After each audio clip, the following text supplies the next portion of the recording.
والدار الآخرة فإن الله أعد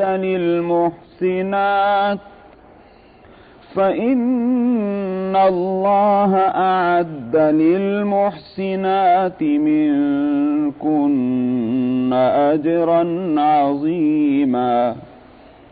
يا نساء النبي من يأت منكن بفاحشة مبينة يضاعف لها العذاب ضعفين وكان ذلك على الله يسيرا.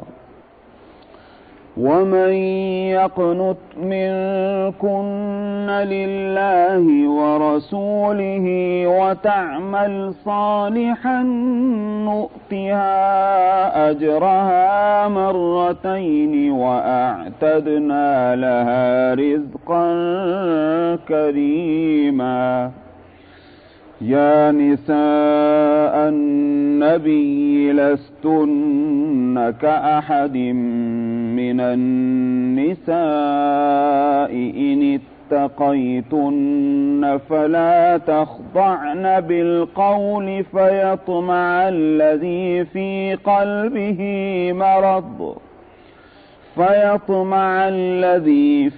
قلبه مرض وقلن قولا معروفا. وقرن في بيوتكن ولا تبرجن تبرج الجاهلية الأولى وأقمن الصلاة وآتينا الزكاة وأطعنا الله ورسوله إنما يريد الله ليذهب عنكم الرجس أهل البيت ويطهركم تطهيرا.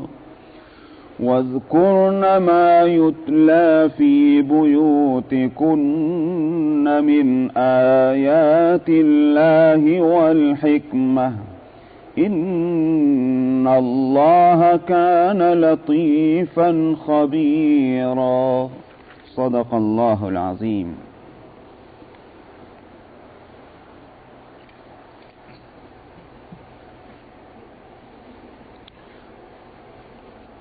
گزشتہ آیتوں میں منافقین کو پھٹکارا گیا تھا جنہوں نے غزوہ احزاب کے موقع پر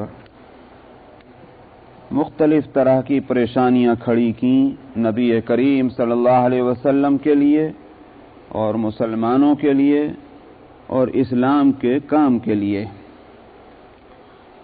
یوں تو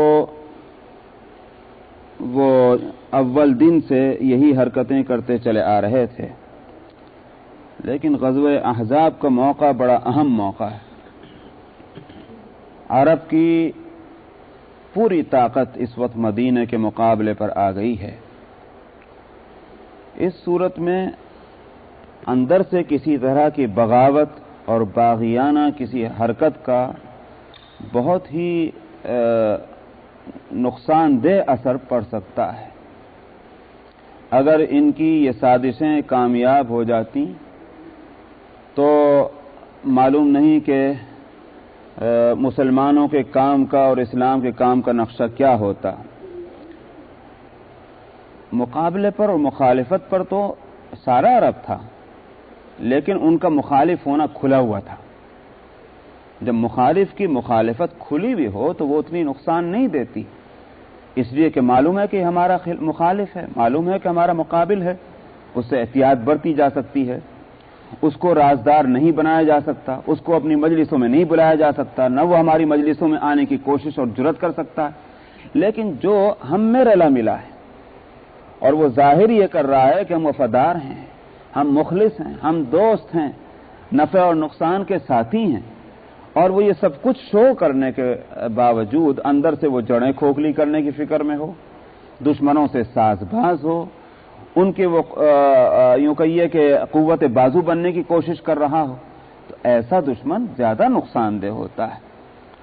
اور اخلاقی اعتبار سے بھی یہ بہت ہی گندی حرکت ہے۔ ایک آدمی کے ذہن میں ایک خیال جو ہے وہ جڑ نہیں پکڑ رہا ہے، ایک رائے سے، ایک اوپینین سے اس کو اتفاق نہیں، تو صاف بات یہ ہے کہ کھلے طور پر کہہ دے کہ مجھے اس سے اتفاق نہیں۔ یہ ہمت کی بات ہے، یہ اخلاق کے اعلیٰ ہونے کی بات ہے۔ ٹھیک ہے ہمارے دماغ میں ایک بات نہیں آ رہی، اس میں ہم قصوروار نہیں ہیں، اس لیے کہ آدمی اسی وقت قصوروار ہوگا کہ ایک حقیقت کو مان لینے کے بعد اور پھر اس کو اقرار نہ کرے کہ میں اس کو تسلیم کرتا ہوں۔ سمجھ میں آ گئی کہ یہ حقیقت ہے لیکن نہیں مان رہا، یہ ہے بد اخلاقی کی بات۔ اور اگر سمجھ میں نہیں آ رہی کوئی اشکال ہی نہیں اس میں۔ تو اس لیے قرآن پاک میں منافقین کے لیے فرمایا فی قلوبہم مرض، ان کے دلوں میں بیماری ہے۔ تو دل کی بیماری اور دل کا روگ اسی لیے کہا گیا کہ اخلاقی حیثیت سے ہی نہایت پست ہیں، ان میں اتنی اخلاقی ہمت ہی نہیں کہ جس چیز کے ساتھ ان کو اتفاق نہیں کرنا ان کو یوں کہہ دے کہ ہمارا تم سے اتفاق نہیں، تو یہ بڑی کم ہمتی کی بات ہے، اور کم ہمتی ظاہر ہے کہ اس کو اخلاقی پستی تو کہیں گے اور کیا کہیں گے۔ تو منافقین جو ہیں وہ مارے آستین بنے ہوئے ہیں مسلمانوں کے لیے، تو گزشتہ آیتوں میں ان کو پھٹکارا گیا تھا، یہاں سے ان کو ایک دوسرے انداز میں خطاب کیا جا رہا ہے۔ یہ خطاب اگرچہ پرداز تو یہ ہے کہ منافقین سے گفتگو چل رہی ہے تو لہذا منافقین اس کے مخاطب ہوں گے، لیکن الفاظ کا انداز اور تعبیر کا انداز ایسا ہے قیامت تک کے مسلمانوں کے لیے یہ آیت جو ہے وہ ایک معیار بن جائے گی عمل کے واسطے۔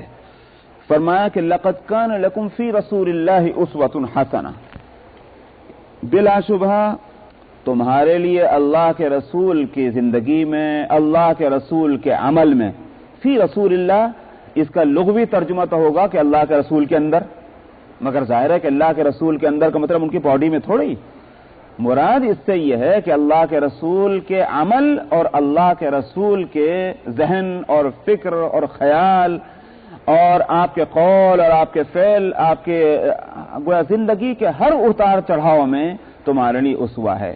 تو اس کو متعین اس لیے نہیں کیا کہ اگر ایک چیز کو متعین کر دیتے تو دوسری چیزیں نکل جاتی، اگر فرماتے کہ فی قولی رسول اللہ تو فعل رسول اللہ نکل جاتا، فی قولی اور فعل رسول اللہ فرماتے تو فکر رسول اللہ نکل جاتا، اس لیے فی رسول اللہ لائے ہیں تاکہ رسول اللہ صلی اللہ علیہ وسلم کی اندر کی باہر کی زندگی، اعمال کی زندگی، اقوال کی زندگی، افکار کی زندگی، ساری زندگی جو ہے نبی کریم صلی اللہ علیہ وسلم کی وہ اسوہ بن جائے۔ تو اس لیے تعبیر یہ اختیار کی لقد کان لکم فی رسول اللہ اسوۃ حسنہ، تمہارے لیے اللہ کے رسول کی زندگی میں اسوہ ہے، اسوہ اور اچھا اسوہ۔ بتلانا یہ ہے اس پرداز میں جو پیچھے سے چلا آ رہا ہے کہ تم جو حیلے بہانے کر کے ہٹنا چاہتے ہو، جیسے آپ کو یاد ہوگا کہ انہوں نے یہ کہا تھا کہ یا رسول اللہ ہمارے گھر تو خطرے میں آ چکے ہیں، ان بیوتنا عورہ، ہمارے گھر خطرے میں آ گئے، ہم کو اجازت دیجیے کہ ہم چلے جائیں، ہمارے بال بچے خطرے میں گھر گئے، ہم کو اجازت دیجیے کہ ہم چلے جائیں۔ کبھی کہتے کہ وہ مدد کب کو آئے گی، اور اللہ سبحانہ و تعالی اللہ کے رسول کے وعدے جو ہیں وہ دھوکہ ہوئے۔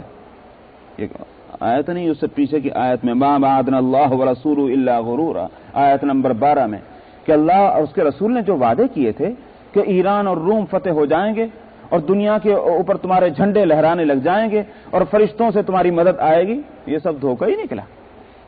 تو یہاں فرمایا جا رہا ہے کہ تمہیں یہ کہنے کا موقع اس وقت تو ہو سکتا تھا جب اللہ کے رسول تو آرام کرتے ہوتے بستر پہ اور تم یہ کہتے کہ جاؤ لڑو، اللہ کے رسول تو پیٹ بھر کھانا کھاتے اور تمہارے پیٹ کے اوپر جو ہے پتھر بن جاتے، اللہ کے رسول آرام کی زندگی گزارتے اور تم تکلیف کی زندگی گزارتے، اللہ کے رسول مالدار بن چکے ہوتے اور تمہیں غربت کی زد میں ڈال دیتے، تب تمہیں حق تھا کہنے کا کہ ہم کیسے یہ سارے کام کریں۔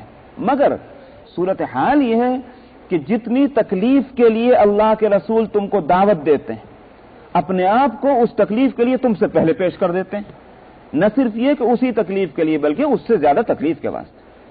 اگر تمہارے گھر میں کھانا نہیں، اللہ کے رسول کے گھر میں بھی یہ کیفیت گزر جاتی ہے کہ مہینوں مہینوں چولہے میں آگ نہیں جلتی۔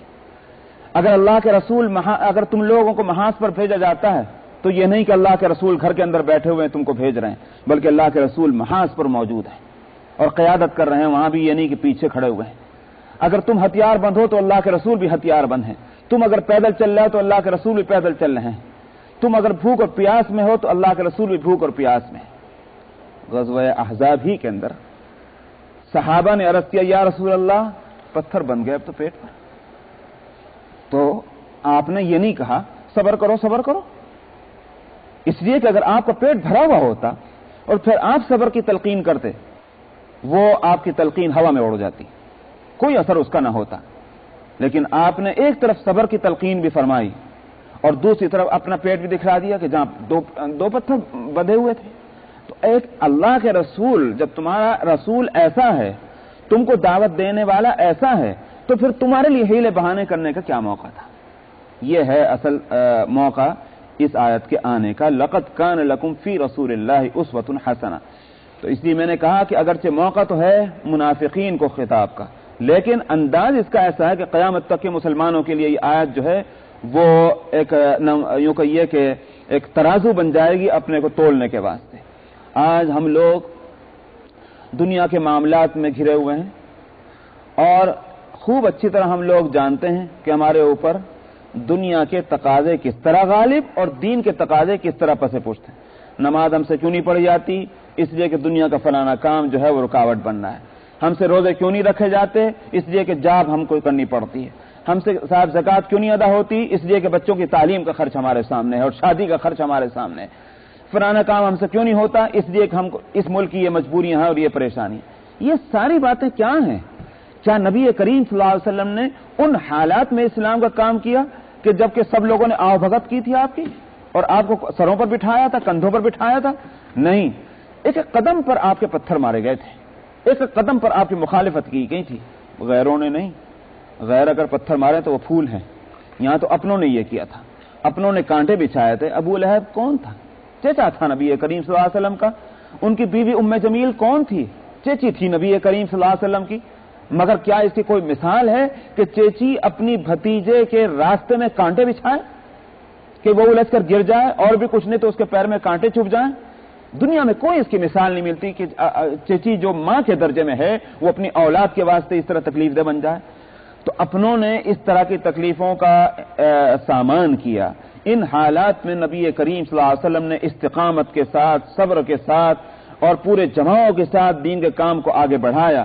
ایک ایک چیز آسمان سے لے کر زمین تک، بقول مولانا مناظر احسن گیلانی رحمۃ اللہ علیہ کی خوب اچھی بات کہی ہے کہ مکے کی ابتدائی زندگی کو اگر دیکھا جائے نبی کریم صلی اللہ علیہ وسلم کی تو معلوم ہوتا ہے کہ فضائیں، زمین، درخت، پتھر، انسان، ایک ایک چیز شاید مخالفت پر کمر بستہ ہے، کوئی چیز موافقت نہیں کر رہی نبی کریم صلی اللہ علیہ وسلم کی. لیکن آپ ہیں کہ آپ کی آواز ایک ہی نکلتی منہ سے کہ اگر میرے ایک دائیں ہاتھ پہ سورج اور بائیں ہاتھ پہ چاند آ جائے تو جو بات میں کہہ رہا ہوں اس میں ذرا بھی تبدیلی نہیں آئے گی، کوئی کمپرومائز نہیں کیا جائے گا. یہی بات کہتا رہوں گا جب تک کہ میں زندہ ہوں.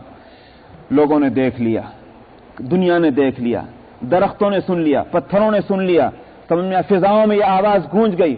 آخر پھر وہ وقت آیا کہ پھر انسانوں نے صلح کے لیے ہاتھ بڑھائے اور پھر جانوروں نے جو ہے وہ آپ کے پاس آ کر اپنی فریادیں پیش کی، درختوں نے جھک کر سلام کیا اور وہ پتھر جو ہے وہ راستے کے گویا یوں کہیے کہ بجائے رکاوٹ بننے کے اور وہ راستے کے لیے مددگار بن گئے. یہ ہوا اللہ سبحانہ و تعالیٰ کی طرف سے. ہم لوگ دنیا کی کوئی تکلیف اٹھانے کو تیار نہ ہوں اسلام کے واسطے تو پھر ہم یوں چاہیں کہ ہمارا اسلام بھی ٹھیک چلتا رہے، اسلام کے سہارے ہماری گاڑی بھی ٹھیک چلتے رہے اور دنیا کا کوئی کام ہمارا رکے بھی نہیں. یہ نہیں ہو سکتا. اللہ سبحانہ و تعالیٰ نے بلا شبہ دنیا کو ہمارے لیے پیدا کیا، مگر ہمیں دنیا کے لیے پیدا کیا. یہ خوب سمجھ لیں لوگ، دنیا کو ہمارے لیے پیدا کیا، مگر دنیا کو ہمارے لیے پیدا کرنے کی یہ معنی نہیں کہ ہم دنیا کے پیچھے دوڑے چلے جائیں کہ کیونکہ دنیا ہمارے لیے. دنیا ہمارے پیچھے دوڑے گی، ہم کو دنیا کے پیچھے نہیں دوڑنا، یہ اللہ کا وعدہ ہے. ہم کو دین کے پیچھے دوڑنا، دنیا تب ہمارے پیچھے دوڑے گی. تو لقد کان لکم فی رسول اللہ اسوۃ حسنہ آیت تو بہت مختصر ہے مگر واقعہ یہ ہے کہ اس کی بڑی زبردست تفصیلات ہیں اور اسی آیت کو ہم اگر اپنے لیے زندگی کا معیار بنا لیں تو زندگی کا نقشہ بدل جائے. لیکن فرمایا کہ اس کے واسطے ہے یہ اسوہ حسنہ، ہر اس فرد کے واسطے کہ جو یوں کہے میں مسلمان ہوں، میں نام لیوا ہوں محمد رسول اللہ صلی اللہ علیہ وسلم کا. فرمایا کہ نہیں. عجیب کمال ہے قرآن شریف کا. آیت 1 مگر دعویٰ بھی تمام قیدوں اور شرطوں کے ساتھ اور دلیل بھی اسی میں آ جاتی ایک ہی آیت کے اندر. فرمایا ہر ایک کے لیے نہیں ہے، بلکہ اس شخص کے واسطے کہ لمن کان یرجو اللہ، جس کو اللہ سے نیک اور بد کی کچھ امید ہے، اللہ سے غافل نہیں، اللہ کی طرف لو لگائے ہوئے ہے، اللہ سے کچھ توقعات اس کو قائم ہیں، اس کے لیے اسوہ حسنہ ہے نبی کریم صلی اللہ علیہ وسلم کی ذات گرامی، والیوم الآخر، اور جس کو آخرت کی بھی فکر ہے، آخرت کی امید لگی ہوئی ہے۔ اگر آخرت کا احساس ہی دماغ میں نہ ہو تو اس کو کیا پڑی کہ اللہ کے رسول کا طریقہ کیا تھا؟ وہی آدمی اللہ کے رسول کے طریقوں کو دیکھنے کی کوشش کرے گا جس کو آخرت کا احساس ہے، احساس کیا بلکہ یقین ہے، یقین کامل ہے، وہ سمجھے گا کہ میری زندگی کی کامیابی اور آخرت میں میری فلاح مضمر ہے اس بات کے اندر کہ نبی کریم صلی اللہ علیہ وسلم کے اتباع میں کتنا آگے ہوں اور کتنا پیچھے ہوں۔ تو فرمایا کہ والیوم الآخر وذکر اللہ کثیرا، اور اللہ کو خوب یاد کرتا ہو، خوب یاد کرتا ہو۔ ایک تو ہم لوگ یاد کرتے ہیں، سمجھ میں آیا، صبح کی نماز غائب، کبھی عشاء کی نماز غائب، صبح کو آنکھ نہیں کھلی، اس لیے نہیں کھلی کہ ہم گویا بے اختیار تھے، بلکہ اس لیے کہ ارادہ ہی نہیں تھا کہ نماز سے پہلے اٹھیں گے فجر کی۔ اسی طرح سے عشاء کی نماز کیوں نہ پڑھ سکے، اس لیے نہیں کہ اتفاق سے نیند آ گئی، بلکہ ارادہ ہی نہیں تھا نماز عشاء پڑھنے کا، اس سے پہلے سونے کا ارادہ تھا تو سو گئے۔ اسی طرح ہماری ظہر کی نمازیں، عصر کی نمازیں کیوں چلی جاتی ہیں؟ اس لیے کہ راستے میں ہیں اور جاب پر ہیں، اور مسئلہ پوچھتے ہیں کیوں صاحب اگر ہم ایسا کر لیں گھر آ کے نماز پڑھ لیا کریں؟ اب بھائی گھر تو آگے پڑھو گی پھر نماز جب راستہ میں نہیں پڑھی۔ ایسا بھی ہو سکتا ہے کہ ظہر کی نماز کے وقت میں ہم عصر کی بھی مغرب کی بھی پڑھ لیں۔ اللہ سبحانہ و تعالی نے فرمایا ان الصلاۃ کانت علی المؤمنین کتابا موقوتا، قرآن کا ایک ایک لفظ قانون ہے، ایک ایک لفظ قانون ہے، یاد رکھیے آپ۔ یہاں یوں بھی فرما سکتے تھے کہ فرضت علی المؤمنین الصلاۃ، یہ لفظ تھا، نماز مؤمنین پر فرض کی گئی، لیکن اس کو چھوڑ کر یہ لفظ جو لایا گیا ان الصلاۃ کانت علی المؤمنین کتابا موقوتا، یہ کیوں لائے؟ فرضت علی المؤمنین الصلاۃ، تین جملوں کے، تین لفظوں کے بجائے اتنی لمبی عبارت کیوں آئی؟ اس واسطے کہ اس سے مسائل نکلنے تھے۔ موقوتا کے معنی یہ ہیں کہ وقت کے تعین کے ساتھ نماز جو ہے وہ فرض ہے، جب وقت آئے گا تو نماز فرض ہوگی۔ یہی حضرات حنفیہ کا امام ابو حنیفہ رحمۃ اللہ علیہ کا کہنا ہے کہ نماز کی فرضیت کا سبب ہے وقت۔ یہی وجہ ہے کہ ہمارے اوپر کل کی فجر فرض نہیں ہے۔ اگر کسی آدمی کا آج خدا نخواستہ انتقال ہو جائے تو اس کے ذمہ کل کی نماز نہیں ہے، ہاں آج کی نماز بے شک اس کے ذمہ ہے، اس لیے کہ وہ وقت آ چکا ہے اس کے اوپر۔ اس نماز کی اس کو یا ادا کرنا ہے اس نماز کو، یا اس نماز کی اس کو وصیت کرنی ہے، ورنہ اللہ کے یہاں اس کو جواب دینا پڑے گا جس نماز کا وقت اس پر زندگی کے اندر گزر چکا ہے اور ہوش و حواس کے ساتھ گزر چکا ہے۔ تو موقوتا سے یہی مسئلہ نکلا کہ وقت کی پابندی کے ساتھ نماز ہے۔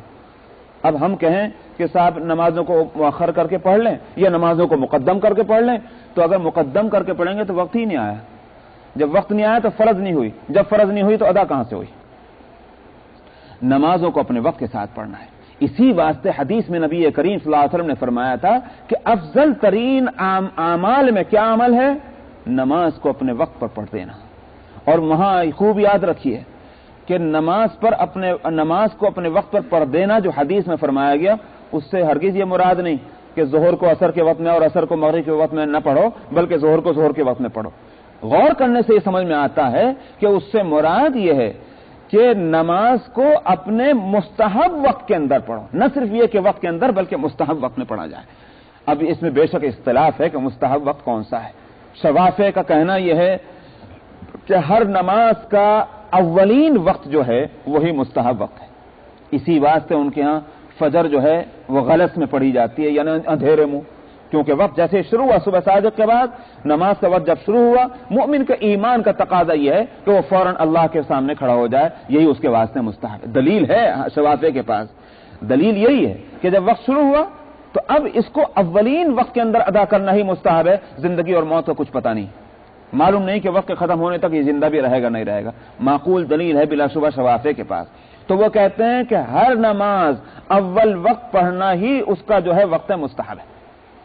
حنفیہ نے کیا کہا؟ حنفیہ نے کہا کہ نہیں، اصول ٹھیک ہے لیکن ہر نماز کے لیے نہیں، بلکہ دیکھا جائے کہ کون سی نماز کے لیے اول وقت بہتر ہے اور کون سی نماز کے لیے جو ہے وہ مؤخر کرنا بہتر ہے، وہ نماز کی اور نمازیوں کی مصلحت کو ہم دیکھیں گے. سمجھ میں آئے؟ مثال کے طور پر گرمی کا موسم ہے. اب یہاں تو ہم لوگ جو ہیں اول تو مسجدوں میں آتے کہاں ہیں، اور پھر اگر آئیں بھی تو ہمارے گھر جو ہیں وہ گرمی میں سردی میں ہیٹڈ اور گرمی میں جو ہے وہ کولڈ، اور اسی طرح سے گاڑیاں اور اسی طرح سے مسجدیں، کوئی پریشانی نہیں. لیکن ان ملکوں میں جو گزشتہ سال حج کر چکے ہیں، جو اس سال حج کو جانے والے ہیں انشاءاللہ، وہ دیکھیں گے وہاں کہ جہاں 120 اور 125 درجے کی گرمی ہوتی ہے، وہاں جو ہے دوپہر کو کیا مطلب ہے، 9 بجے سے نکلنا ہی مشکل ہو جاتا ہے صبح کو گرمی کے اندر. ان سے اگر کہا جائے کہ 12 بجے کے بعد نماز ظہر کے واسطے آؤ، بہت مشکل بات ہے. اسی واسطے حدیث میں نبی کریم صلی اللہ علیہ وسلم نے فرمایا ابردوا للظہر، کہ ظہر کی نماز کو ٹھنڈا کر کے پڑھو. حنفیوں نے کہا ٹھیک ہے، یہ حدیث ہے ہمارے سامنے. حدیث جب ہمارے سامنے آ گئی تو اس سے ایک حکمت نکلی، اور حکمت کیا ہے؟ حکمت یہ ہے کہ جس وقت کے اندر نمازی زیادہ سے زیادہ آ سکتے ہوں، وہی وقت اس نماز کا وقت مستحب ہوگا. اگر اول وقت آ سکتے ہیں، اول وقت مستحب ہے. اگر دیر کر کے زیادہ آ سکتے ہیں تو دیر کر کے نماز کا وقت جو ہے وہی وقت مستحب ہوگا. تو لہذا گرمی کے اندر ظہر کی نماز دیر سے پڑھنا مستحب، اور سردی کے موسم میں اس اصول کے مطابق اول وقت پڑھنا مستحب، اس لیے کہ سردی کے موسم میں کوئی پرابلم نہیں، کوئی پریشانی نہیں، لوگ نکل کر آ سکتے ہیں گھروں سے. اسی طرح سے فجر میں شوافے کہتے ہیں کہ نہیں، بس وہی اصول، اول وقت مستحب، لہذا اندھیرے پڑھ لو. حنفیہ نے کہا بہت سے لوگ رات کو دیر سے سوتے ہوں گے، کام کی وجہ سے، کسی بھی مشغولیت کی وجہ سے محنت اور مزدوری کر کے آئیں گے، بدن ان کا تھکا ہوا ہوگا، صبح کے ٹھنڈے وقت ان کی آنکھ کھلنے میں دیر ہو سکتی ہے. آپ نے اول وقت اگر مسجد میں جماعت کر لی، کتنے وہ لوگ ہوں گے کہ ارادے کے باوجود جماعت کی فضیلت سے محروم ہو جائیں گے. نہیں، جب نماز کا وقت باقی ہے تو دیر کر کے نماز فجر کی پڑھنی چاہیے، تاکہ وہ لوگ بھی جن کی آنکھ دیر میں کھلے کسی بھی وجہ سے، وہ بھی جماعت کے ثواب سے محروم نہ رہیں. تو اسفار ان کے یہاں مستحب ہوا. بقیہ اور نمازوں کے اندر کوئی ضرورت، چونکہ اس طرح کی مصلحتیں نہیں ہیں، لہذا اول وقت پڑھنا مستحب ہے. تو حنفیہ یہ کہتے ہیں حاصل یہ ہے کہ نمازوں کو اپنے وقت پر ہی پڑھا جانا چاہیے، وقت سے بے وقت کرنا بغیر عذر شرعی کے یہ جائز نہیں ہے. یہ اس آیت سے ان الصلاۃ کانت علی المؤمنین کتابا موقوتا سے نکلا. لیکن کون مؤمن وہ ہے، کون مسلمان وہ ہے، بچہ ہو کہ جوان یا بوڑھا، کہ جو اس حقیقت کو نہ جانتا ہو کہ ظہر کی نماز ظہر کے وقت میں پڑھی جاتی ہے، عصر کی نماز عصر کے وقت میں پڑھی جاتی ہے. مگر مسئلہ جو ہے وہ فکر آخرت اور اللہ سے نیک اور بد کی جو امید لگانا، وہ جو ایمان کی ہماری وہ کمی اور کمزوری ہے، دراصل وہی رکاوٹ ہے کہ دنیا کے ایک پیسے کا فائدہ جو ہے وہ ہم کو عزیز ہے، لیکن آخرت اور دین کا 1,00,000 کا جو نقصان ہے وہ ہمارے اوپر کوئی اثر انداز نہیں ہوتا. اس لیے یہاں فرمایا تھا لمن کان یرجو اللہ والیوم الآخر وذکر اللہ کثیرا، اور اللہ کو خوب یاد کرتا ہو. خوب یاد رکھیے، بلا شبہ تسبیح پڑھنا بری بات نہیں. کون کہہ سکتا ہے بری بات؟ بہت اچھی بات ہے. چاہے تسبیح باقاعدہ تسبیح لے کر پڑھیے، چاہے انگلیوں پر پڑھیے. بعض لوگ کہا کرتے ہیں بدعت ہے، تو میرا خیال یہ کہ انہوں نے یہ طے کر لیا ہے کہ ہر چیز کو بدعت کہنا، بدعت کا لفظ سن لیا ہر چیز کو بدعت کہنا غلط ہے. تسبیح ہاتھ میں لے کر پڑھیے یا انگلیوں سے پڑھیے، اس کو بدعت نہیں کہا جا سکتا. بلا شبہ اس طرح کی تسبیح جو دانے والی ہے، نبی کریم صلی اللہ علیہ وسلم کے زمانے میں اس کا وجود نہیں معلوم ہوتا. لیکن بعد میں اگر پوری امت نے، علماء نے، صلحاء نے، اولیاء اللہ نے اس طریقے کو دین کے لیے مضر نہ سمجھتے ہوئے اس کو اپنا لیا، تو پھر اب وہ چیز بدعت نہیں رہتی. اس واسطے کہ لن تجتمع امتی علی الضلالہ، نبی کریم صلی اللہ علیہ وسلم کا فرمانا ہے کہ میری امت کبھی بھی گمراہی پر مجتمع نہیں ہو سکتی. تو اس واسطے اس کو اب بدعت نہیں کہیں گے. نمبر 1، جہاں تک انگلیوں کے پر تسبیح پڑھنے کا سوال ہے، یہ تو سنت سے ثابت ہے. ہاں یہ درست ہے کہ ہم جس طرح سے پڑھتے ہیں کہ 1 2 3 ایسے کر کے پورووں کے اوپر، اس طرح نہیں. نبی کریم صلی اللہ علیہ وسلم سے جو طریقہ ثابت ہے انگلیوں سے تسبیح پڑھنے کا، وہ اس طرح سے ہے کہ 1 2 3 4 5 6 7 8 9 اور یہ 10، یہ اس طرح سے صورت ہے. خیر، اگر کسی کو وہ طریقہ آئے، سبحان اللہ صلی اللہ علیہ، بلا شبہ یہ ایک سنت کا اتباع ہو گیا. لیکن اگر یہ نہ کسی کو معلوم ہو تو محض کوئی اس طرح سے پڑھ رہا ہو، اس میں کوئی اشکال کی بات نہیں. نبی کریم صلی اللہ علیہ وسلم نے ہاتھوں کی انگلیوں سے تسبیح گن کر پڑھی ہے. اور میں کہتا ہوں کہ کہ اگر یہ گننا جو ہے انگلیوں سے ہو یا دانوں سے ہو، اگر گننا بدعت ہو جائے تو جو حدیث میں فرمایا گیا کہ 33 بار سبحان اللہ اور 33 بار الحمدللہ اور 34 بار اللہ اکبر پڑھا کرو، اور خود نبی کریم صلی اللہ علیہ وسلم کو یہ فرمانا کہ میں کم سے کم دن میں 100 مرتبہ استغفار کرتا ہوں، یہ 100 دفعہ اور 33 دفعہ اور 34 دفعہ یہ بغیر گنے کیسے معلوم ہوگا؟ کسی بھی ذریعے سے آپ گنیے، گننے سے تو معلوم ہوگا۔ اور آپ کو یہ فرمانا کہ 33 اور 34 اور 100، اس کا مطلب یہ ہے کہ عدد بھی مقرر ہے، ورنہ آپ یوں فرما دیتے کہ مجھ سے جتنا ہو سکتا ہے میں استغفار کرتا ہوں، جتنا تم سے ہو سکتا ہو سبحان اللہ پڑھا کرو، جتنا تم سے ہو سکتا ہو الحمدللہ پڑھا کرو۔ یہ بات غلط نہیں ہے، صحیح ہے، مگر یہ تعداد جو بتلائی گئی اس کے معنی یہ ہے کہ اس عدد کے اندر کوئی نہ کوئی خصوصیت تو ہے، تو عدد مقرر ہو نہیں سکتی جب تک کہ وہ گنتی کی کوئی صورت نہ ہو، شمار کرنے کی اور کاؤنٹ کرنے کی۔ تو بہرحال تسبیح پڑھنا یقیناً بہت اچھی بات ہے، لیکن قرآن کے ان الفاظ کے معنی ہرگز یہ نہیں کہ جیسے بعض لوگوں کو دیکھا ہوگا تسبیح ہاتھ میں، وہ کھٹا کھٹ اس کے دانے بھی گر رہے اور دنیا جہاں کی باتیں بھی ہو رہی۔ بھائی یہ نہیں، وذکر اللہ کثیرا کے معنی یہ ہیں کہ وہ دل سے اور اپنے جسم سے اللہ کو یاد کرتا ہو، اس کے جسم کو دیکھو تو معلوم ہو کہ یہ اللہ کی یاد سے غافل نہیں، اس کی زبان اللہ کی یاد سے مشغول، اس کا دماغ اللہ کی یاد میں مشغول، اس کا دل اللہ کی یاد میں مشغول۔ وذکر اللہ کثیرا کے معنی یہ ہیں، اور اس سے مراد یہ ہے کہ دل اللہ کی محبت سے خالی نہ ہو۔ یہ ہے اصل اس کی غرض، کیوں؟ اس واسطے کہ من احب شیئا اکثر ذکرہ، یہ اصول ہے کہ جب کسی انسان کو کسی چیز سے محبت ہو جاتی ہے تو پھر اس کی یاد بھی بڑھ جاتی ہے۔ دیکھ لیجیے آپ، کسی ماں کا بیٹا کہیں چلا جائے وطن سے دور، اس کو محبت ہے اس لیے ہر دن یاد کرتی ہے، اس کو ہر دن ہی نہیں بلکہ صبح اور شام یاد کرتی ہے، ہر کھانے کے وقت یاد کرے گی، ہر سونے کے وقت یاد کرے گی، ہر اٹھنے کے وقت یاد کرے گی۔ کیوں؟ اس لیے کہ محبت ہے، کسی اور کو نہیں یاد کرے گی اس طرح سے۔ وہ تو جس سے محبت ہوتی ہے اس کی یاد بڑھ جاتی ہے۔ من احب شیئا اکثر ذکرہ، یہ اصول ہے۔ وذکر اللہ کثیرا کے معنی یہ ہیں کہ اس کے دل میں اللہ کی محبت ایسی ہو کہ اللہ کی یاد سے اس کا دل کبھی بھی خالی نہ ہو، یہ ہے مراد اس سے وذکر اللہ کثیرا۔ وَلَمَّا رَأَى الْمُؤْمِنُونَ الْأَحْزَابَ قَالُوا هَذَا مَا وَعَدَنَا اللَّهُ وَرَسُولُهُ وَصَدَقَ اللَّهُ وَرَسُولُهُ۔ منافقین نے کیا کہا تھا جو آیت نمبر 12 میں گزر چکا ہے کہ وَإِذْ يَقُولُ الْمُنَافِقُونَ وَالَّذِينَ فِي قُلُوبِهِم مَّرَضٌ مَّا وَعَدَنَا اللَّهُ وَرَسُولُهُ إِلَّا غُرُورًا۔ یہ تو منافقوں کا کہنا تھا کہ جن کے دلوں میں بیماری ہے، انہوں نے یوں کہا تھا کہ اللہ اور اس کے رسول کا وعدہ تو بس دھوکہ ہی نکلا۔ اس کے مقابلے میں مومنین مخلصین، مومنین تو وہ بھی کہہ رہے ہیں اپنے آپ کو، مومنین یہ بھی کہہ رہے ہیں اپنے آپ کو، ابو بکر اور عمر فاروق اور عثمان غنی وغیرہ رضی اللہ عنہ، لیکن دونوں کے طریقے عمل میں، دونوں کے برتاؤ میں، دونوں کے اخلاق میں کتنا بڑا فرق ہے۔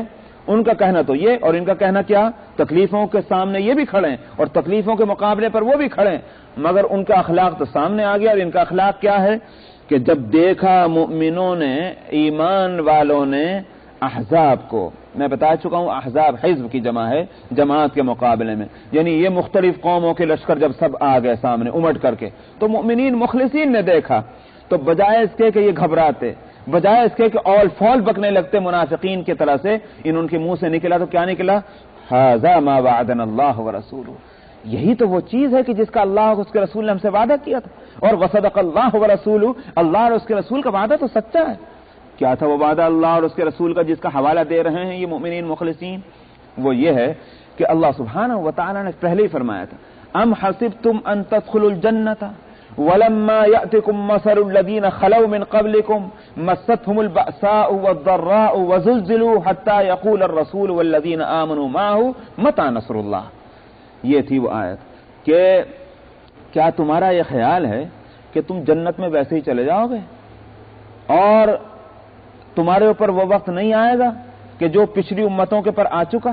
وَلَمَّا يَأْتِكُمْ مَثَلُ الَّذِينَ خَلَوْا مِن قَبْلِكُمْ مَسَّتْهُمُ الْبَأْسَاءُ وَالضَّرَّاءُ، ان پر ہر طرح کی مصیبتیں آئیں، ہر طرح کی آفتیں ان کے اوپر آئیں، ہر طرح کی پریشانیوں نے ان کا گھیراؤ کیا، یہاں تک کہ وہ اس قدر پریشانیوں میں مبتلا ہوئے کہ انہوں نے پکار کر کہا کہ آخر وہ کب آئے گی مدد اللہ کی، اور چنانچہ اللہ کی مدد آئی ان کے پاس. یہ عالم تھا ان کا. جب تک کہ تمہارے اوپر وہ حالات نہ گزر جائیں تو کیا تم سمجھتے ہو کہ اس کے بغیر تم جنت میں چلے جاؤ گے؟ ایسا نہیں. اللہ کی سنت ہے، مقرر ہے، اس میں کبھی تبدیلی نہیں آتی. ایمان کا دعویٰ کرنے والوں کو ایمان کی آزمائش سے گزرنا پڑتا ہے، یہ لازمی ہے، یہ ہو نہیں سکتا. کسی کو مال کے ذریعے سے آزماتے ہیں اللہ تعالیٰ، اور کسی کو مال نہ دے کر آزماتے ہیں اللہ سبحانہ و تعالیٰ.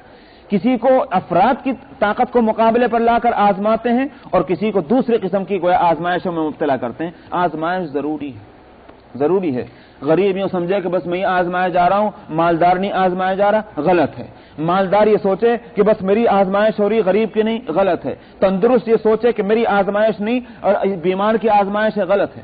تندرست کی تندرستی کے ذریعے سے، بیمار کی بیماری کے ذریعے سے، مالدار کی مالداری کے ذریعے سے، غریب کی غربت کے ذریعے سے. سمجھ میں آیا؟ اور ایک ملٹری کے اندر جو فرد ہے اس کی اپنے اس جاب کے ذریعے سے اللہ سبحانہ و تعالیٰ کی آزمائش ہے. تو یہ اللہ سبحانہ و تعالیٰ کا اور اس کے رسول کا وعدہ تھا. تو یہ وعدے کے مطابق ہو رہا، جو کچھ ہو رہا یہ ہماری آزمائش ہو رہی ہے. ہم جو ان مصیبتوں میں گرفتار ہیں تو یہ ہم کو پہلے سے معلوم تھا، اللہ نے پہلے سے بتلا دیا تھا. کوئی ایسی بات نہیں کہ جو اچانک آ گئی ہو. یہ ہے مؤمنین مخلصین کا کہنا، گویا ہم پہلے سے تیار ہیں اس کا مقابلہ کرنے کے لیے. وصدق اللہ ورسولہ وما زادهم الا ایمانا وتسلیما. اس ساری مصیبتوں کو دیکھ کر بجائے اس کے کہ ان کے پاؤں اکھڑتے، بجائے اس کے کہ ان کے دل جو ہے وہ ڈولنے لگتے، بلکہ اور ان میں جماؤ پیدا ہوا، ثبات قدمی پیدا ہوئی. ان کے ایمان کے اندر اور گویا بڑھوتری ہو گئی، ایمان میں بھی اور و تسلیمہ، سپردگی میں، اپنے آپ کو سپرد کر دینا. یہ نہیں ہے کہ دیکھیے صاحب ہم میٹھے میٹھے کے ساتھی ہیں، کڑوے کڑوے کے نہیں. سمجھ میں آیا؟ یہ نہیں کہ دسترخوان کے تو ساتھی ہیں لیکن جنگ کے ساتھی نہیں، یہ نہیں کہا. وہ تسلیمہ، مصیبتوں میں اور اپنے آپ کو سپرد کیے چلے جا رہے ہیں. تو یہ ہے مومنین مخلصین. اور کیوں نہ ہوتا؟ آخر دیکھتے ہیں کہ غزوہ بدر کے موقع پر نبی کریم صلی اللہ علیہ وسلم نے جب مشورہ لیا تھا تو مہاجرین نے جو کہا سو کہا. انصار نے جب سمجھا کہ یہ ہم سے ہی پوچھنا چاہ رہے ہیں نبی کریم صلی اللہ علیہ وسلم، انصار نے کیا جواب دیا تھا؟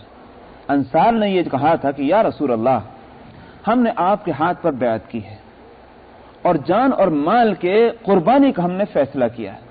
ہم نے آپ سے اس بات پر بیعت کی ہے کہ ہم نرمی اور گرمی میں آپ کے ساتھ ہوں گے، آرام اور تکلیف میں آپ کے ساتھ ہوں گے. ہم نے اس پر بیعت کی ہے، اس لیے کسی تعامل کا کوئی سوال ہی پیدا نہیں ہوتا. آپ جہاں ہوں گے وہاں ہم آپ کے ساتھ برابر کے شریک ہوں گے ہر حالت میں. یہ ہے مومنین مخلصین کی بات. یہ نہیں کہ صاحب ہمیں تو امید یہ تھی کہ آپ کے سہارے ہم کو حکومت ملے گی دنیا میں، اب چونکہ حکومت ملتی نظر نہیں آ رہی تو ہم تو گھر بیٹھے خدا حافظ. یہی انہوں نے کہا تھا کہ قوم موسیٰ نے جو جواب دیا تھا یا رسول اللہ اپنے پیغمبر کو، حضرت موسیٰ علیہ السلام کو، وہ جواب ہمارا نہیں ہے آپ کے لیے. قوم موسیٰ نے کیا جواب دیا؟ اذهب انت وربک فقاتلا انا هاهنا قاعدون. اے موسیٰ ہم اس وقت کے واسطے تھوڑی ہم آپ کے ساتھ لگے تھے، اگر مصیبت ہی جھیلنا تھا تو مصر کیا برا تھا؟ یہ تھا قوم موسیٰ کا جواب. ہمارے مرنے کے واسطے کیا مصر کی زمین تنگ تھی؟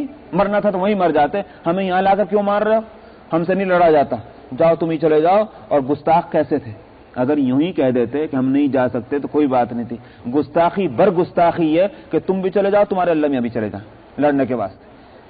یہی ان کی گستاخی تو تھی کہ اللہ سبحانہ و تعالیٰ کا غضب ان پر نازل ہوا کہ ایسے گستاخ اللہ کو اللہ نہیں سمجھتے، جس اللہ کی قدرت کے کرشمہ اپنی آنکھوں سے دیکھ رہے ہیں. تو مؤمنین مخلصین جو نبی کریم صلی اللہ علیہ وسلم کے، وہ ان ساری صورتحال میں ان کے ایمان اور تسلیم جو ہے اس میں اضافہ ہی ہو رہا ہے. تو وما زادهم الا ایمانا وتسلیما، یہاں لفظ ایمان آیا. ائمہ کا اس میں اختلاف ہے. محدثین اور اسی طرح سے امام شافعی رحمۃ اللہ علیہ اس طرف گئے ہیں کہ ایمان خود گھٹتا اور بڑھتا ہے، ایمان میں خود کمی اور زیادتی ہوتی ہے نفس ایمان میں. اور آیت یہ سامنے موجود ہے وما زادهم الا ایمانا وتسلیما، کہ ان کے ایمان میں اور تسلیم میں زیادتی ہوتی ہے. حنفیہ کا کہنا یہ ہے کہ نفس ایمان گھٹتا بڑھتا نہیں، ذات ایمان وہ چیز نہیں کہ جس کو تقسیم کیا جا سکے. ورنہ تو کل کو آپ یوں بھی کہیں گے یہ آدھا مومن ہے، یہ پونا مومن ہے، یہ پاؤ مومن ہے، سمجھ میں آیا، اور یہ پورا مومن ہے. ظاہر کے تو نہیں کہہ سکتے. اسی طرح سے جو مؤمنین کے واسطے اور اہل ایمان کے جو قانونی اختیارات اس دنیا کے اندر ہیں، مثال کے طور پر آپ یہ کہیں کہ صاحب یہ ملک دارالاسلام ہے، اس ملک میں مثال کے طور پر آپ یہ قانون بنائیں کہ ووٹ دینے کا حق مسلمانوں کو ہے، بس ایک میں مثال دے رہا ہوں، تو کیا آپ یوں کہیں گے کہ جو پورے مسلمان ہیں ان کو ووٹ دینے کا حق ہے، جو پونے مسلمان ہیں ان کو نہیں ہے، یا ہے لیکن آدھے مسلمان جو ہیں ان کو بالکل نہیں؟ قانونی اختیارات جو ہیں وہ ہر اس شخص کو جو مومن اپنے کو کہتا ہے کلمہ لا الہ الا اللہ محمد رسول اللہ کا جس نے اعلان کیا ہوا ہے وہ مومن ہے۔ قانونی اختیار اس کو اسی طرح سے حاصل ہوگا کہ جیسے کسی بڑے متقی اور پرہیزگار کو حاصل ہے۔ تو نفس ایمان اگر قابل تقسیم ہوتا تو یہ قانونی اختیار میں یکساں دونوں نہ ہوتے۔ مال غنیمت جب تقسیم ہوتا تھا نبی کریم صلی اللہ علیہ وسلم کے زمانے میں تو یہ نہیں ہوتا تھا کہ صف اول کے اہل ایمان آگے آ جائیں ان کو تو زیادہ ملے گا، اور نمبر 2 کے مسلمان پیچھے ہو جائیں ان کو ان سے کم ملے گا، اور نمبر 3 کے مسلمان اور پیچھے ہو جائیں ان کو اور کم ملے گا۔ نہیں، سب کو برابر حصہ ملتا تھا مال غنیمت سے، اور یہ اللہ سبحانہ و تعالیٰ کا قانون ہے۔ اگرچہ ہمارے اعتبار سے تمام صحابہ جو ہیں مقدس ہیں، مگر خود آپس میں صحابہ کے درمیان تو فرق مراتب تھا۔ صدیق اکبر رضی اللہ عنہ بے اتفاق امت تمام صحابہ ہی نہیں بلکہ پوری امت کے اندر درجہ اول کے مومن ہیں۔ صدیق اکبر اسی واسطے ان کو کہتے ہیں۔ نمبر 2 پر عمر فاروق ہیں، اور اس کے بعد نمبر عثمان غنی علی مرتضی۔ تو درجہ بندی تو تھی، لیکن اس درجہ بندی کے باوجود نبی کریم صلی اللہ علیہ وسلم کی طرف سے یہ نہیں ہوتا تھا کہ قانونی حق ان کا زیادہ اور ان کا کم۔ ایک ہے احترام، احترام ہونا الگ چیز ہے۔ احترام تو خود قرآن پاک میں مثلا سکھلایا گیا کہ یا ایھا الذین آمنوا اذا قیل لکم تفسحوا فی المجالس فافسحوا یفسح اللہ لکم واذا قیل انشزوا فانشزوا یرفع اللہ الذین آمنوا منکم والذین اوتوا العلم درجات۔ فرمایا کہ اے ایمان والو، جب تم سے یوں کہا جایا کرے جگہ چھوڑ دو تو تم لوگ جگہ چھوڑ دیا کرو، اور جب تم سے یوں کہا جایا کرے کہ اٹھ کر چلے جاؤ تو اٹھ کر چلے جایا کرو۔ واقعہ یہ ہوا تھا کہ نبی کریم صلی اللہ علیہ وسلم کی مجلس جمتی اور اس میں صحابہ بیٹھے ہوتے اور منافقین بھی اس میں آتے، تو مخلصین صحابہ جو تھے انہوں نے تو جانیں فدا کی ہوئی تھی، جانوں کے فدا کرنے کا فیصلہ کیا ہوا تھا۔ اللہ کے رسول جو فرما دیں، دل کو اچھا لگے برا لگے، اچھا ہی اچھا ہے، اس پر عمل ہوتا تھا۔ منافقین کو شو سے چھوڑنے کی عادت تھی اور موقع کی تلاش میں رہتے تھے کہ کہاں انگلی رکھیں اور کہاں ہاتھ رکھیں۔ تو ایسا ہوتا کہ بعض دفعہ جو درجہ اول کے مسلمان تھے، مؤمنین تھے، جیسے ابو بکر صدیق یا عمر فاروق یا اور حضرات جو تھے، وہ بعد میں اگر آتے تو نبی کریم صلی اللہ علیہ وسلم کہتے بھائی جگہ دے دو۔ بعض دفعہ فرماتے تم لوگ ذرا دیر سے بیٹھے ہو، تم دوسرے وقت آ جانا، اب یہ جو لوگ آئیں ان کو جگہ دے دو۔ تم مخلص مومن تو کر لیتے ایسا کام، لیکن منافقین کہتے واہ صاحب دیکھیے ہم اتنی دیر سے بیٹھے ہوئے ہیں، پہلے سے آ کے ہم نے جگہ لی ہے اور ہم کو کہا جا رہا ہے کہ پیچھے چلے جائیے، کیوں چلے جائیے؟ یہ تھے وہ منافقین۔ آپ سمجھ لیجئے کہ اس زمانے میں بھی جو اس طرح کی حرکتیں کرتے ہیں وہ کس کے طریقے پر چلتے ہوں گے۔ تو منافقین کا یہ طریقہ تھا۔ اس پر یہ آیت نازل ہوئی کہ جب ایک ڈسپلن ہے، ایک مجلس کا بھی ایک نظام ہے، ایک سسٹم ہے، مجلس اس کے بغیر قائم نہیں ہو سکتی جب تک اس کا کوئی سسٹم مقرر نہ کیا جائے۔ تو اس مجلس کا ایک امیر ہے، امیر جو حکم دے اس پر آنکھ بند کر کے عمل کرو، کوئی وجہ نہیں ہے کہ اگر وہ خلاف قرآن نہیں ہے، خلاف حدیث نہیں ہے تو امیر کے حکم پر عمل نہ کیا جائے۔ امیر اگر مجلس کی مصلحت اور جماعت کی مصلحت کے لیے کوئی حکم دے رہا ہے اس پر عمل ہونا چاہیے۔ یہ ہے عمارت۔ ہم لوگوں نے تو یہ کہا کہ نہیں پہلے تو مشورہ کر لیں کہ امیر صاحب کا یہ حکم جو ہے چلے بھی کہ نہ چلے، پہلے تو ہماری پنچایت بیٹھے، امیر صاحب نے تنہا خود سے حکم دے دیا یا پورے بورڈ سے مشورہ لے کر حکم دیا۔ ہمارے یہاں تو یہ صورت ہے۔ ظاہر ہے کہ یہ اسلامی ڈسپلن کے خلاف ہے۔ اسلامی ڈسپلن یہ ہے کہ امیر جس کو بنا دیا وہ امیر ہے، اس کا حکم اگر خلاف قرآن اور سنت نہیں ہے اس کا حکم ہے، اس کو ماننا ہے۔ تو اذا قیل لکم تفسحوا فی المجالس فافسحوا یفسح اللہ لکم واذا قیل انشزوا فانشزوا، فرمایا کہ یرفع اللہ الذین آمنوا منکم والذین اوتوا العلم درجات۔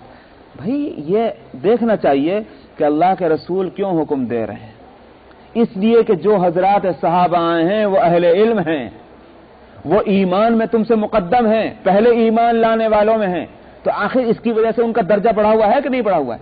تو جو درجے کے بلند ہیں وہ آئیں، تو جن کو اللہ نے بڑھایا ہوا ہے تم کیوں ان کو بڑھا ہوا نہیں سمجھتے؟ یہ ہے مراد اس کی۔ تو ایک تو ہے اہل ایمان میں کسی اور وجہ سے کسی کا درجہ بڑھ جانا، مثلا علم کی وجہ سے درجہ بڑھ جانا، عمل کی وجہ سے درجہ بڑھنا، مگر ایمان نہیں بڑھتا۔ ایمان اپنی جگہ ایک سالڈ حقیقت ہے جو میں نے بتلایا۔ ہاں کیفیت ایمان میں اضافہ ہوتا ہے۔ اس کی مثال ایسی ہے جیسے مثلا سمجھیے کہ ایک درخت ہے اور درخت آپ ہر حالت میں اس کو درخت کہیں گے، چاہے درخت سوکھ جائے تب بھی درخت، چاہے درخت ہرا بھرا ہو تب بھی درخت، درخت پر پھول لگ رہے ہیں تب بھی درخت، درخت پر پھول کے بعد پھل آ گئے تب بھی درخت۔ یہ تو نہیں ہو سکتا کہ درخت جب ہی درخت ہے جب اس پر پھول کے بعد بلکہ پھل آ جائیں تب تو درخت، اور اگر اس پر پھل نہیں آئے تو اب کہتے ہیں اب درخت نہیں۔ یا مثال کے طور پر درخت ہے مگر ہرا بھرا نہیں، تب آپ کہتے ہیں درخت نہیں، درخت ہے۔ ہاں، درخت کی کیفیات میں فرق ہے، بلا شبہ وہ درخت بہت اچھا ہے کہ جو ہرا بھرا ہو، اس سے بھی کہیں اچھا وہ درخت ہے جس پر پھول آتے ہوں، اس سے بھی خوشنما اور مفید وہ درخت ہے جس پر پھل بھی آتے ہوں۔ یہ بے شک فرق ہوگا کیفیات کا، لیکن نفس درخت، ذات درخت جو ہے وہ ہر حالت میں درخت ہے۔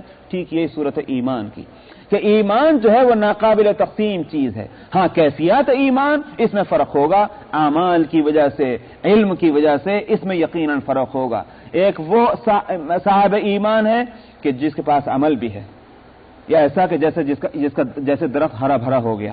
ایک وہ شخص صاحب ایمان ہے کہ جو صاحب علم بھی ہے اور صاحب عمل بھی ہے، تو وہ ایسا ہو گیا جیسے پھلدار درخت۔ حدیث میں نبی کریم صلی اللہ علیہ وسلم نے کیسی اچھی مثال دی ہے، فرمایا کہ مثل المؤمن الذي يقرأ القرآن كمثل الأترجة طعمها طيب وريحها طيب۔ فرمایا کہ اس مؤمن کی مثال کہ جو تلاوت قرآن کرتا ہو، ظاہر ہے کہ تلاوت قرآن ایک عمل ہے، عمل صالح ہے، تو جو وہ صاحب ایمان کے جو تلاوت قرآن کرتا ہو، فرمایا کہ اس کی مثال ایک ایسے پھل کی ہے جس کو عربی میں اترج اور اردو میں ترنج کہتے ہیں۔ میں نے کبھی دیکھا نہیں اس پھل کو، لیکن بہرحال اس کو ترنج کہتے ہیں۔ فرمایا کہ جس کے اندر خوشبو بھی اچھی اور جس کا ذائقہ بھی اچھا، یہ مثال ہے اس مومن کی۔ اور فرمایا کہ مثل المؤمن الذي لا يقرأ القرآن كمثل التمرة طعمها طيب ولا ريح لها۔ فرمایا کہ اس مومن کی مثال کہ جو تلاوت قرآن نہیں کرتا، مطلب یہ کہ عمل میں کوتا ہے، ایمان تو ہے مگر عمل اس کے پاس ایسا نہیں کہ جیسا ہونا چاہیے۔ فرمایا کہ اس کی مثال ایسی جیسے کھجور کا ذائقہ تو اچھا ہے مگر خوشبو بالکل نہیں اس کے اندر۔ اور فرمایا کہ مثل المنافق الذي يقرأ القرآن، فرمایا کہ كمثل الريحانة طعمها مر وريحها طيب۔ فرمایا کہ اس منافق کی مثال کہ جو تلاوت قرآن کرتا ہے، معلوم ہوا کہ ایمان تو نہیں ہے حقیقتاً، لیکن اعمال اس کے اچھے ہیں مومنوں والے۔ فرمایا کہ اس کی مثال ایک ریحان، ایک پھول ہے، اس کے جیسی ہے کہ جس کا ذائقہ تو کڑوا ہے مگر خوشبو بڑی اچھی۔ اور فرمایا کہ مثل المنافق الذي لا يقرأ القرآن كمثل الحنظلة طعمها مر ولا ريح لها۔ فرمایا کہ اس منافق کی مثال کہ منافق بھی ہے اور اعمال بھی نہیں، یعنی تلاوت قرآن نہیں کرتا۔ فرمایا کہ اس کی مثال حنظلہ، ایک درخت ہے، اس کا ایک پھل ہے، اس کی مثال ہے کہ جس کا ذائقہ بھی کڑوا، اس میں خوشبو بھی نہیں۔ تو اب سمجھ میں آ گئی بات جو میں نے کہی تھی کہ ایمان ایک الگ حقیقت ہے جس کو تقسیم نہیں کیا جا سکتا۔ ہاں، یہ کیفیات ایمان ہے کہ علم کے ذریعے سے اس میں اس کیفیت میں اضافہ ہوتا ہے، عمل کے ذریعے سے۔ یہی ہے دراصل امام ابو حنیفہ رحمۃ اللہ علیہ کا فرمانا۔ تو یہاں وما زادہم الا ایمانا وتسلیما، نہیں ان کے ایمان اور تسلیم میں اس سے زیادتی ہوتی، مراد اس سے کیفیات ایمان۔ من المؤمنین رجال صدقوا ما عاهدوا اللہ علیہ۔ فرمایا کہ نہ صرف یہ کہ ان کے قول ہی میں یہ بات تھی کہ خالی زبان سے یہ کہہ دیا ہاں ہاں بالکل ٹھیک ہے، جو اللہ کا وعدہ ہے سچا ہے، بلکہ حقیقت یہ ہے کہ اندرونی جذبہ بھی ان کا یہی ہے، ان کا عمل بھی اس کی تائید کر رہا ہے کہ جو زبان سے مومنین کہہ رہے ہیں اس میں بھی یہ سچے اور صادق ہیں۔ فرمایا کہ مومنین میں کچھ مرد وہ ہیں کہ جنہوں نے سچا کر دکھایا ہے اس بات کو کہ جس کا انہوں نے اللہ سے عہد کیا تھا، اللہ سے عہد کیا تھا۔ وہ کیا تھا عہد یہی تھا کہ ہم جان دیں گے، ہم مال اپنا پیش کریں گے، کسی چیز کو روک کر نہ رکھیں گے اللہ اور اس کے رسول کے مقابلے میں، یہ انہوں نے وعدہ کیا تھا۔ فَمِنْهُمْ مَنْ قَضَى نَحْبَهُ وَمِنْهُمْ مَنْ يَنْتَظِرُ۔ تو پھر ان میں کچھ تو وہ ہیں کہ جنہوں نے اپنی نظر پوری کر لی۔ کیا مطلب؟ کہ جان کی بازی لگانے کا، شہادت کا جام نوش کر لینے کا جنہوں نے عہد کیا تھا، کچھ تو وہ ہیں کہ جو اپنے مقصد کو پا گئے اور شہید ہو گئے۔ وَمِنْهُمْ مَنْ يَنْتَظِرُ، کچھ جو ہیں وہ ابھی بھی انتظار میں بیٹھے ہوئے ہیں۔ میں نے سنا ہے ابھی حال ہی میں ایک صاحب جنہوں نے افغانستان کے ان مجاہدین کے پاس دورہ کیا اور گئے اور انہوں نے دیکھا، تو وہ کہہ رہے تھے کہ ان میں جذبہ یہ موجود ہے کہ جب کسی مورچے پر بھیجا جاتا ہے لوگوں کو تو کہا جاتا ہے کہ بھائی ہم کو 10 آدمی چاہیے کسی جگہ کے واسطے، تو 100 آدمی آ کر کھڑے ہو جاتے ہیں کہ صاحب ہم بھی چلیں گے. آخر 10 کا اس میں سے انتخاب ہوتا ہے، لیکن ہوتا یہ ہے کہ وہ 10 کی لاشیں آتی ہیں. تو اس سے یہ نہیں ہے کہ پشمردگی پیدا ہوتی ہے دیکھنے والوں میں، بلکہ میں نے جو سنا ہے وہ یہ کہ وہ 10 اور آدمی اپنے آپ کو پیش کرتے ہیں کہ ان کے تو جنازہ آگے، لیکن ہم کو بھیجی، ہم جانے تیار ہیں. یہ جب کیفیت جن لوگوں کے اندر پیدا ہوگی، ان کے فتح اور نصرت ان کے قدم چومتی ہے. اللہ کا فیصلہ یہ، جب آج 14 صدیوں کے بعد کسی قوم میں یہ جذبہ